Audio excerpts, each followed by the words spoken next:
নরসিংদীতে জেলা গোয়েন্দা শাখা পুলিশের একটি চৌকস টিম অভিযান চালিয়ে ৪৬ কেজি গাঁজাসহ মাদক বহনের কাজে ব্যবহৃত একটি হ্যান্ড জিপ উদ্ধার করেছে এবং এক মাদক ব্যবসায়ীকে গ্রেফতার করেছে। জেলা পুলিশ জানিয়েছে, মাদক ও সন্ত্রাসীদের বিরুদ্ধে তাদের অভিযান আরও কঠোর হবে। বিস্তারিত দেখুন এস আলমের প্রতিবেদনে। নরসিংদী জেলা গোয়েন্দা শাখা পুলিশ এক সফল অভিযান পরিচালনা করে বিপুল পরিমাণ গাঁজা মাদক বহনের কাজে ব্যবহৃত একটি গাড়ি উদ্ধার এবং একজন মাদক ব্যবসায়ীকে গ্রেফতার করেছে।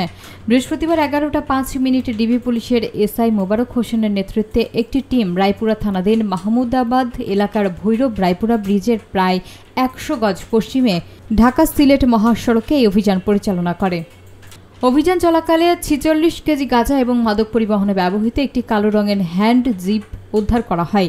এ সময় ইবাদুল ইসলাম নামের এক মাদক ব্যবসায়ীকে আটক করা হয়েছে। তার পিতার নাম আজাহার আলী মোল্লা, বাড়ি গোপালগঞ্জ জেলার সিলনা এলাকায়।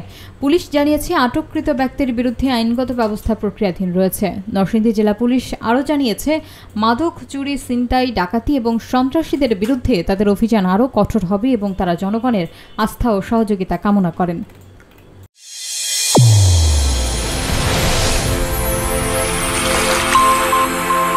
চ্যানেল A1 হৃদয়ের স্পন্দন।